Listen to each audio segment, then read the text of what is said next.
Doctor صاحب election سر پہ ہے اور الیکشن کا ماحول ابھی تک نظر نہیں آ رہا, کوئی چہل پہل نہیں ہے, کیوں؟ یہ بالکل ٹھیک کہہ رہی ہیں, میں بھی یہی سوچ رہا تھا کہ اب 6 ہفتے بچے ہیں, 6 ہفتے رہ گئے ہیں, اور جتنا کچھ بھی نظر آ رہا ہے وہ پارٹیوں کے اندر نظر آ رہا ہے.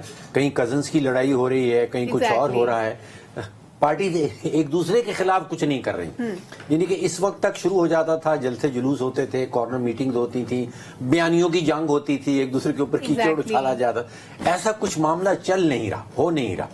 اور اگر پی ٹی آئی کو دیکھیں تو مجھے تو نظر یہ آ رہا ہے کہ یا تو وہ عدالتوں کے اندر جنگ لڑ رہے ہیں, اور یا ان کی اسٹیبلشمنٹ کے ساتھ کچھ معاملہ چل رہا ہے, کسی اور سیاسی جماعت کے ساتھ ان کا معاملہ نہیں چل رہا ہے. ٹھیک ہے, یعنی یہ ان کے جو بھی معاملات ہیں وہ, تو یہ الیکشن کچھ مجھے لگتا ہے کہ یہ 12واں الیکشن جو ہے پچھلے 40-45 سالوں میں یہ کوئی انوکھا الیکشن ہوگا. اور اس میں زیادہ حیرت کی بات یہ ہے کہ 2 بڑی پارٹیاں ہیں, پیپلز پارٹی ہے, P M L N. Peoples Party نے ٹائرٹ کھولا ہوا ان کے خلاف, لیکن پی ایم ایل این کوئی جواب نہیں دے رہی, کوئی جواب نہیں دے رہی, سوائے ایک اس بات کے خواجہ صاحب کہتے ہیں کہ جی ہمارا منہ نہ کھلوائیں. کوئی سرپرائز آنے والی ہے احتشام صاحب, اس کا نتیجہ جو ہے یا تو ڈاکٹر صاحب ان کو پتا ہے کہ جی ٹھیک ہے ساری گیم بنی ہے بس ٹھیک ہے, یا تو پھر یہی امپریشن. ویسے ڈاکٹر صاحب کچھ ماضی کے مقابلے میں مختلف ہے ان حالات کو دیکھتے ہوئے الیکشن سے پہلے؟ مجھے یاد نہیں, مجھے جتنے الیکشنز یاد آتے ہیں اس میں 6-7-8 ہفتے پہلے بڑی گہما گہمی شروع ہو جاتی تھی, پھر بڑے لوگ, وہ بڑا ریسائکلنگ ہوتا تھا. دیکھیں نا ابھی انہوں نے 90 ارب روپیہ جاتے جاتے شہباز شریف صاحب جو ہیں وہ ایم این ایز میں بانٹ گئے, کوئی 100 کروڑ روپیہ ایک ایم این اے کو مل گیا.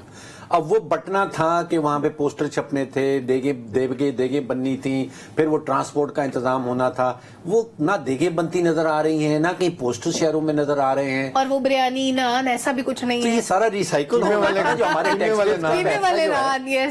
ٹیکس پیئرز کا پیسہ جو ہے وہ کہیں خرچہ نہیں جا رہا, یعنی خرچہ نظر نہیں آ رہا. لیکن اب وہ آپ نے ایک دفعہ بڑا ڈیٹیل پروگرام میں بتایا تھا کہ یہ الیکشن کتنی بڑی بزنس ایکٹیویٹی ہوتی ہے, اور وہ نظر نہیں آ رہی, وہ نہیں ہو رہی اس بار. دیکھیں نا اب 50-60 ارب تو ریاست پاکستان الیکشن کمیشن خرچ کر رہا ہے, بالکل ایسا ہے, اور کم از کم نہیں تو 20 سے 25 کروڑ روپیہ جو ہے ایک ایم این اے خرچ کر دیتا ہے. پھر وہ ایم پی ایس کی سیٹیں, اب اس کو اگر آپ ضرب دینا شروع کریں, کوئی 859 ڈائریکٹ سیٹیں اس وقت اضافہ آ رہی ہیں, تو آپ سوچئے کہ کئی 200-250 ارب روپیہ. اس کے علاوہ ڈاکٹر صاحب لوگوں کے کاموں کا کتنا حرج ہوتا ہے, جب ڈی سی او سارے کے سارے جو کمشنر یہ لوگ جب یہ ڈیوٹی کر رہے ہوتے ہیں, سیکورٹی کے لوگ جا کے وہاں پہ فوج کے 1.5 لاکھ 2 لاکھ وہاں پہ جو کھڑے ہوں گے, وہ دوسری طرف کتنا نقصان ہو رہا ہوتا ہے جو سیکورٹی کا اصل معاملہ دیکھنے والا ہے. بات تو میں کہتا ہوں کہ خیر ہے, بے شک کریڈیبلٹی نہ ہو, بے شک کنٹروورشل الیکشن بن جائیں.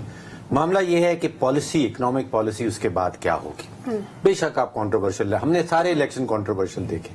اچھا, میں جو ابھی سوال آپ نے کیا, میں سیریسلی بیٹھا اس کی لسٹ بنا رہا تھا کہ پری الیکشن سے پہلے 6 ہفتے پہلے 7 ہفتے پہلے آپ کو کیا نظر آ رہا ہے, اور پھر 3 بڑے سوالات جو میرے ذہن میں اٹھے کہ الیکشن کے بعد کے سوالات. پہلے میں آپ کو گنواؤں کہ الیکشن سے پہلے کیا ہو رہا ہے. آپ نے دیکھا کہ سعودی ریم کو $100 ملین کی انویسٹمنٹ کر رہا ہے, وافی انرجی 150 ملین کی انویسٹمنٹ کر رہا ہے, شنگھائی الیکٹرک نے $2 بلین کی ڈیل کلوز کی ہے, اتصالات نے $490 ملین کی انویسٹمنٹ. یہ پاکستان میں یہ پری الیکشن کی بات ہوئی. ورلڈ بینک نے $350 ملین کا لون جو ہے وہ کنفرم کر دیا ہے. اے ڈی بی 1.2 بلین دینے جا رہا ہے, اے ڈی بی 250 ملین آ رہا ہے. نہیں, ان کا اوور آل ابھی جو اگریمنٹ ہوا ہے وہ $250 ملین کا ہے, اور ساتھ ہی آئی ڈی اے جو ہے اس نے کہا کہ جتنے ورلڈ بینک دے گا اس کو میں میچ کروں گا, $350 ملین ہوا. تو یہ 7 چیزیں تو میرے ذہن میں فوراً آتی ہیں کہ یہ چیزیں الیکشن سے پہلے ہوئی.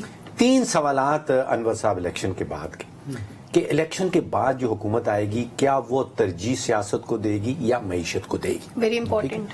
اور دوسرا یہ کہ کیا معاشی پالیسیز جو الیکشن سے پہلے بنائی گئی ہیں اس میں تسلسل ہمیں نظر آئے گا یا نہیں آئے گا. اور تیسرا بڑا سوال کہ یہ تقسیم کی سیاست ہے, جو پولرائزیشن کی سیاست ہے, اس سے ہمارا چھٹکارا ہوگا یا نہیں ہوگا.